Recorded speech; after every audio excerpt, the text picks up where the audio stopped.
ఆచరించాలి. 7 శనివారాల వ్రతం చేయాలనుకుంటే ఆ రోజు ముఖ్యంగా శనివారంతో మొదలు పెట్టాలి. శనివారం అయి ఉండాలి. శనివారం ఏకాదశి, త్రయోదశి, పూర్ణిమ అయితే మంచిది. శనివారం మాస శివరాత్రి, పుష్యమి నక్షత్రం అయిన, అనురాధ నక్షత్రం అయినా చాలా మంచిది.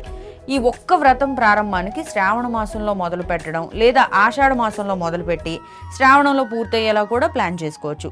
శ్రవణ నక్షత్రం వారైతే శ్రావణ మాసంలో ఈ వ్రతం చేసుకుంటే విశేషమైన ఫలితం ఉంటుంది. 7 శనివారాల వ్రతం నియమాలు ఏ విధంగా ఉన్నాయో ఇప్పుడు తెలుసుకుందాం. ఏ వయసు స్త్రీ పురుషులైనా ఈ వ్రతం ఆచరించవచ్చు. శనివారం తెల్లవారుజామున నిద్రలేచి తలస్నానం చేసి 7 శనివారాలు కూడా తులసిమాల ధరించి పగలు ఉపవాసం ఉండి నిద్రపోకుండా ఉండాలి. నుదుటిన తప్పకుండా తిరునామం ధరించాలి. శనివారం ఉదయం 6 గంటల నుంచి 7 గంటల లోపు పూజను పూర్తి చేయాలి. అలానే సాయంత్రం 6 గంటల నుంచి 7 గంటల లోపు పూజను పూర్తి చేసేయాలి. ప్రతి వారం ఒక అతిథిని పిలిచి ఆ గోవిందుడిగా భావించి అరిటాకులో గాని విస్తరాకులో గాని